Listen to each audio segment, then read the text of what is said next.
और चलिए अब बात करते हैं अभी तक के इस वक्त के सबसे ट्रेंडिंग टॉपिक का, यानी वक्फ संशोधन बिल की बात करते हैं। इसको लेकर पहले से ही भड़काऊ लोग एक्टिव हैं, लोगों में भ्रम फैलाने की कोशिश की जा रही है। और सिर्फ यही नहीं, जब वक्फ बिल की मीटिंग हुई तब भी तोड़फोड़ मारपीट हुई। उसके बाद जंतर मंतर से लेकर पटना तक प्रोटेस्ट किया गया। 2 दिन पहले अलविदा जुमे की नमाज में कुछ मौलानाओं ने काली पट्टी बांधकर इसका विरोध भी किया। हालांकि बहुत से लोगों को पता ही नहीं है कि वो काली पट्टी क्यों बांध रहे हैं। अब एक बार फिर ओवैसी इसको लेकर एक्टिव हो गए। हाँ, इन्हीं की बात की जा रही है। चलिए एक बड़ी खबर इसी से जुड़ी आपको बता देते हैं। वक्फ बिल को लेकर अज़ुद्दीन ओवैसी भड़कते दिखे।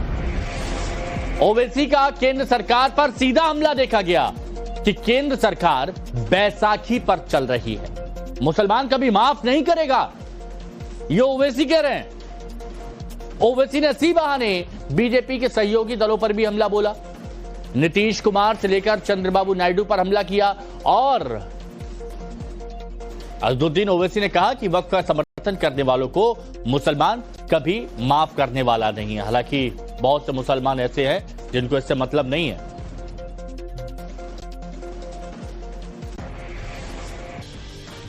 ऐसे ही कहते लाउड स्पीकर ऑन करना कि वक्फ फैला गया तो ये हो जाएगा, वो हो जाएगा, ये हो जाएगा, वो हो जाएगा। इसके फायदे नहीं बता रहे। ओवैसी ने एक एक करके वक्फ बिल को लेकर सरकार को घेरा और उनके बयानों में उनकी बौखलाहट वो साफ नजर आ रही। संविधान की सॉवरेनिटी का, सेपरेशन ऑफ पावर्स का इशू है, फंडामेंटल राइट्स का इशू है। आपके पास लोकसभा में मेजॉरिटी नहीं है और मोदी बैसाखियों पर सरकार चला रहे हैं, नीतीश कुमार के, चिराग पासवान के, चंद्रबाबू नायडू के और जयंत चौधरी के। ये लोग कैसा अपना मुंह लेकर जाएंगे बिहार में, आंध्र प्रदेश में और उत्तर प्रदेश में? आप एक गलत अनकॉन्स्टिट्यूशनल कानून बनाने जा रहे हैं जो मस्जिदों को छीन लेगा, दरगाहों को छीन लेगा, खानखाहों को छीन लेगा। अगर ये कल कानून बनेगा तो कभी भी भारत का मुसलमान चंद्रबाबू नायडू को, नीतीश कुमार को, चिराग पासवान को, जयंत चौधरी को माफ नहीं करेगा। क्योंकि वो अगर सपोर्ट कर रहे हैं बीजेपी को, इस तरह से सपोर्ट आप अपनी आंख और दिमाग के ऊपर पर्दा डालकर सपोर्ट नहीं कर सकते, जिससे मुसलमानों के मस्जिदों को, दरगाहों को, खानखाहों को छीन लिया जाएगा। बार बार जो बीजेपी की तरफ से प्रोपेगेंडा होता है, नहीं इसमें कुछ नहीं है। आप एक बात बताइए, हिंदू एंडोमेंट बोर्ड में, गुरुद्वारा प्रबंधक कमेटी में, क्रिश्चियन चैरिटेबल ऑर्गेनाइजेशंस में अगर कोई एंक्रोचर 12 साल से एंक्रोच करा तो क्या ओनर बन जाता? वो नहीं बनता ना ओनर। वो आप ये बिल में ला रहे हैं कि अगर कोई वक्फ की प्रॉपर्टी पर 12 साल से काबिज है तो उसको एंक्रोचर बनाएंगे, लिमिटेशन एक्ट निकाल रहे हैं आप। हरियाणा, पंजाब में और भारत के कोने कोने में इवैक्यू वक्फ प्रॉपर्टीज है, उसका आप सेक्शन निकाल दिए हैं, ओमिटी कर रहे हैं। तो आप क्या करेंगे? आप कब्जा कर लेंगे वो इवैक्यू वक्फ प्रॉपर्टीज को। बहुत से लोगों के दिमाग में सवाल चल रहा होगा कि ओवैसी की बौखलाहट की वजह क्या है।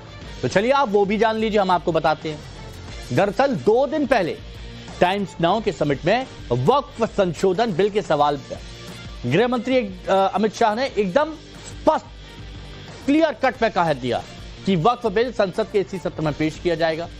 अमित शाह के इस बयान के बाद भाईजान कुछ ज्यादा एक्टिव हो गए। तो अगले हफ्ते वक्फ संशोधन बिल पार्लियामेंट में मूव कर देंगे। देखिए, पार्लियामेंट का टाइम टेबल मुझे मालूम नहीं है, मगर इसी सत्र में हम वक्फ संशोधन का बिल रखेंगे। और जितना ऑपोजिशन है, दिल्ली के जंतर मंतर में तमाम पार्टियां वहां जाकर उन्होंने कहा कि वो मतलब खून भी दे देंगे, अपोज जी। मैंने कहा ना, इमरजेंसी नहीं है, हर कोई विरोध कर सकता है, प्रदर्शन कर सकता है, इमरजेंसी कहां है? और चलिए अब बात करते हैं अभी तक के इस वक्त के सबसे ट्रेंडिंग टॉपिक का, यानी वक्फ संशोधन बिल की बात करते हैं। इसको लेकर पहले से ही भड़काऊ लोग एक्टिव हैं, लोगों में भ्रम फैलाने की कोशिश की जा रही है। और सिर्फ यही नहीं, जब वक्फ बिल की मीटिंग हुई तब भी तोड़फोड़ मारपीट हुई। उसके बाद जंतर मंतर से लेकर पटना तक प्रोटेस्ट किया गया।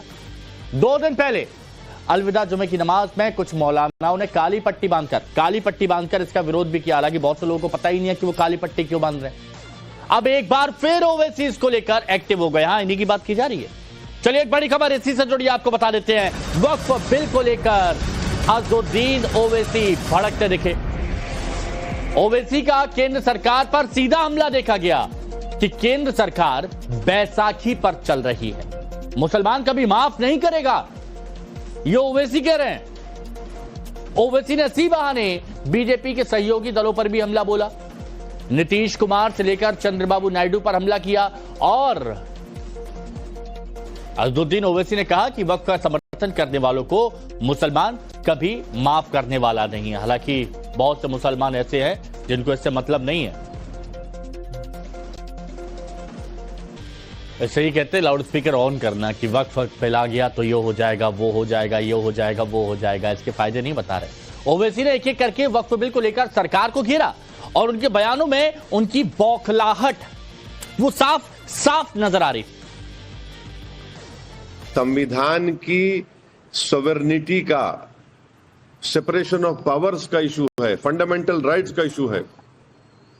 आपके पास लोकसभा मेजॉरिटी नहीं है और मोदी बैसाखियों पर सरकार चला रहे हैं, नीतीश कुमार के, चिराग पासवान के, चंद्रबाबू नायडू के और जयंत चौधरी के। ये लोग कैसा अपना मुंह लेकर जाएंगे बिहार में, आंध्र प्रदेश में और उत्तर प्रदेश में? आप एक गलत अनकॉन्स्टिट्यूशनल कानून बनाने जा रहे हैं जो मस्जिदों को छीन लेगा, दरगाहों को छीन लेगा, खानखाहों को छीन लेगा। अगर ये कल कानून बनेगा तो कभी भी भारत का मुसलमान चंद्रबाबू नायडू को, नीतीश कुमार को, चिराग पासवान को, जयंत चौधरी को माफ नहीं करेगा। क्योंकि वो अगर सपोर्ट कर रहे हैं बीजेपी को, इस तरह से सपोर्ट आप अपनी आंख और दिमाग के ऊपर पर्दा डालकर सपोर्ट नहीं कर सकते, जिससे मुसलमानों के मस्जिदों को, दरगाहों को, खानखाहों को छीन लिया जाएगा। बार बार जो बीजेपी की तरफ से प्रोपेगेंडा होता है, नहीं इसमें कुछ नहीं है। आप एक बात बताइए, हिंदू एंडोमेंट बोर्ड में, गुरुद्वारा प्रबंधक कमेटी में, क्रिश्चियन चैरिटेबल ऑर्गेनाइजेशंस में अगर कोई एंक्रोचर 12 साल से एंक्रोच करा तो क्या ओनर बन जाता? वो नहीं बनता ना ओनर। वो आप ये बिल में ला रहे हैं कि अगर कोई वक्फ की प्रॉपर्टी पर 12 साल से काबिज है तो उसको एंक्रोचर बनाएंगे, लिमिटेशन एक्ट निकाल रहे हैं आप। हरियाणा, पंजाब में और भारत के कोने कोने में इवैक्यू वक्फ प्रॉपर्टीज है, उसका आप सेक्शन निकाल दिए हैं, ओमिटी कर रहे हैं। तो आप क्या करेंगे? आप कब्जा कर लेंगे वो इवैक्यू वक्फ प्रॉपर्टीज को। बहुत से लोगों के दिमाग में सवाल चल रहा होगा कि ओवैसी की बौखलाहट की वजह क्या है। तो चलिए आप वो भी जान लीजिए, हम आपको बताते हैं। दरअसल 2 दिन पहले टाइम्स नाउ के समिट में वक्फ संशोधन बिल के सवाल पर गृह मंत्री अमित शाह ने एकदम स्पष्ट क्लियर कट में कह दिया कि वक्फ बिल संसद के इसी सत्र में पेश किया जाएगा। अमित शाह के इस बयान के बाद भाईजान कुछ ज्यादा एक्टिव हो गए। तो अगले हफ्ते वक्फ संशोधन बिल पार्लियामेंट में मूव कर देंगे। देखिए, पार्लियामेंट का टाइम टेबल मुझे मालूम नहीं है, मगर इसी सत्र में हम वक्फ संशोधन का बिल रखेंगे। और जितना ऑपोजिशन है, दिल्ली के जंतर मंतर में तमाम पार्टियां वहां जाकर उन्होंने कहा कि वो मतलब खून भी दे देंगे, अपोज जी, मैंने कहा ना, इमरजेंसी नहीं है, हर कोई विरोध कर सकता है, प्रदर्शन कर सकता है। इमरजेंसी कहाँ है?